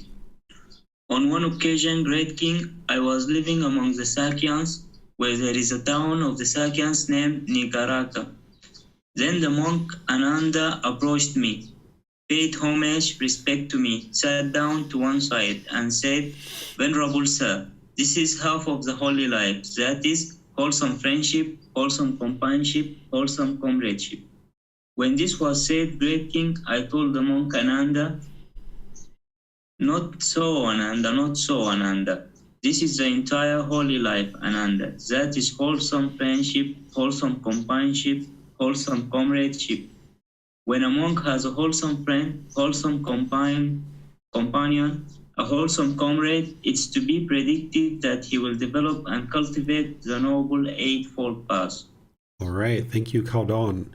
So here, the Buddha is talking about the importance of cultivating wholesome friendships around you, wholesome associates. Because if you had negative influences around you, it would be very challenging for you to get to enlightenment. If you are trying to practice right speech, for example, but you have people around you that are constantly using profanity, or they're constantly rude and vindictive and jealous and resentful, your mind's going to have a tendency to move in that direction. So what the Buddha is saying here is cultivate relationships around you where people are wholesome. And if you're cultivating relationships like that, then you will find that you'll have a better journey towards enlightenment. And one of the ways that people will cultivate these relationships is within the community of practitioners that they're part of, because you're going to be meeting other people in this online community and also in person. If you come to any of the courses or retreats that I teach in person, you're going to be meeting different people, and these people that you're meeting, they're into wholesome things because they're interested in the path to enlightenment. So this is one of the ways that you can improve the quality of your life, is ensure you have wholesome friends and wholesome associates around you. And the way that you can kind of look at that without judging people is look at the 5 precepts. That if there's people who are taking substances that cause heedlessness, if they're lying, if they're having sexual misconduct, if they're stealing, if they're killing other beings, this would be unwise to associate with people like this. It's not that you're judging those people or looking down on them, but if they're doing those things in their life, then it's going to cause them difficulties, so therefore it's going to cause you difficulties. So even though other people might not be studying the 5 precepts and they don't understand the Buddhist teachings about the 5 precepts, these type of teachings show up in Christian teachings, Hindu teachings, Muslim teachings, and other places where people are learning not to take substances that cause heedlessness, not to lie, not to have sexual misconduct, not to steal, and not to kill. And if you're around people that are like this, then there's a good chance that they're into wholesome things. So you can use the 5 precepts that you understand as part of the Buddhist teachings as kind of like a criteria of ensuring that the people that you're around are wholesome. And then you can see that you'll find that as you develop these relationships, it'll be more easy for you to cultivate your mind because you're around wholesome people who are also interested in improving their life as well, rather than having lots of negative influences around you. What questions do you guys have on this chapter?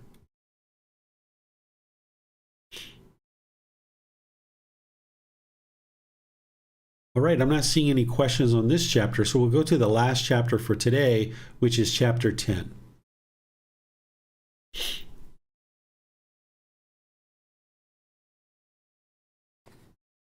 Chapter 10. The entire whole life is wholesome friendship, wholesome companionship, wholesome comradeship. And how, Ananda, does a monk who has a wholesome friend, a wholesome companion, a wholesome comrade develop and call noble eightfold path? Here, Ananda, a monk develops right view, which is based upon seclusion, freedom from strong feelings, and elimination, maturing and release. He develops right intention, right speech, right action, right livelihood, right effort, right mindfulness, right concentration, which is based upon seclusion, freedom from strong feelings, and elimination, maturing and release. It is in this way, Ananda, that a monk who has a wholesome friend, a wholesome companion, a wholesome comrade, develops and cultivates the Noble Eightfold Path. By the following method too, Ananda, it may be understood how the entire holy life is wholesome friendship, wholesome companionship, wholesome comradeship, are relying upon me as a wholesome friend. Ananda, being subject to birth, are free from birth. Being subject to aging, are free from aging. Being subject to illness, are free from illness. Being subject to death, are free from death. Being subject to sorrow, grief, pain, displeasure, and despair, are free from sorrow, grief, pain, displeasure, and despair by this method. Ananda, it may be understood how the entire holy life is wholesome friendship, wholesome companionship, and wholesome comradeship. All right. Thank you, Alasko. So here, this is a continuation of what we've already seen, where the Buddha is encouraging you to develop wholesome friends in your life. And I've given you a suggestion on how to do that with the 5 precepts, because as you do, you're going to be able to make your way more readily to enlightenment. And what he's describing here is that beings who are subject to birth, sickness, aging, and death, as well as experiencing these discontent feelings like sorrow, grief, pain, displeasure, and despair, by you cultivating the Eightfold Path, you're going to be able to get free from that. And the way you get free from that is by getting to enlightenment. And what gets you to enlightenment is the Eightfold Path. And the best way to cultivate the Eightfold Path is to ensure you have wholesome friends around you. So he's kind of showing you how to build up your practice, that through the Eightfold Path, you learn and practice the Eightfold Path, but ensure that you don't have negative influences around you. If you have a friend that you've been holding on to for 20 years or 30 years, but you know they're into a whole lot of unwholesome things, and perhaps if you continue to be around that person, it could negatively affect you in your life, it would be best to move on from that relationship, not to judge that person or look down on them. In your mind, it's wonderful to wish them well and think nothing but having concern for their misfortune and having an interest in seeing them be well. This is loving kindness and compassion. But as long as you hold on to negative and hostile and harsh and bitter relationships, you're going to be dragged down into that. So in some situations, you're going to need to choose to let go of relationships and move on. In certain relationships that you're in now, you might choose to work on those and improve those. And then as you're learning this path, there might be new relationships that you actually create where now you're not attached to them, they're not attached to you, and you can now create a much better life for yourself by surrounding yourself with people who are into wholesome things. Because oftentimes when our mind is holding on to the past, we might hold on to relationships without realizing that it's really best if we just move on. So you're going to find that there's some relationships that you choose to move on from, some that you choose to repair, and they need to do some work as well. And then there's new relationships that you might forge as you go forward in life. What questions do you guys have on this particular chapter?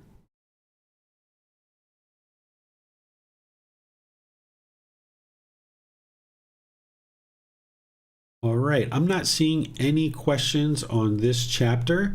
So what I'll do then is just end off by thanking all of you guys for attending today's class, whether you're attending live on one of the places that we're streaming to, or whether you're in Zoom, or whether you're watching this on the replay, because learning and practicing the teachings of the Buddha is the very best thing you could ever do for yourself, those close to you, and all of humanity, because as you're training your mind, it's only going to improve the way that you function in the world, which means your life's going to get better.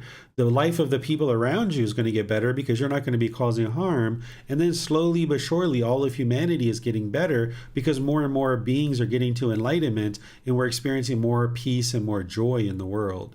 So I always admire and respect people who are dedicated and determined and diligent to learning and practicing these teachings. Next week in this same program, we're going to be studying the next 10 chapters. So chapters 11 through 20. And as I mentioned, you can read those beforehand and or after, and you can get these books by going to buddhadailywisdom.com. From there, you can either download and print it, or you have access to Amazon. You can get these books that way as well. And then tomorrow in our group learning program, we're going to be in the third part of a 3-part series where I'm going to be teaching you right effort, right mindfulness, and right concentration. This is the mental discipline section of the Eightfold Path.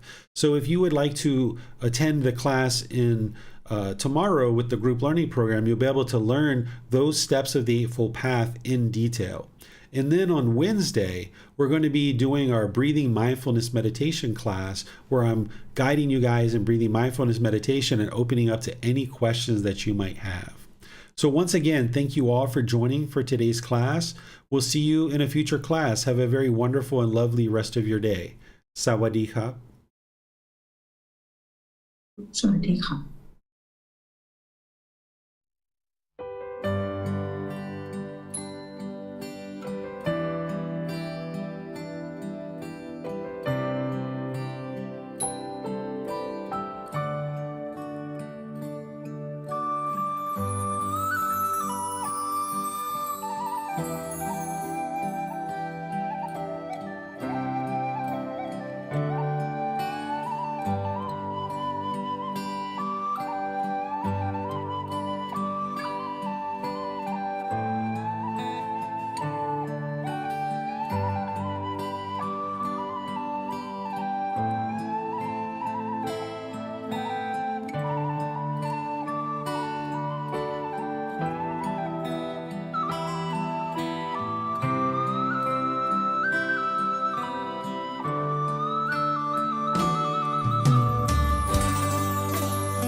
Thank you again for watching.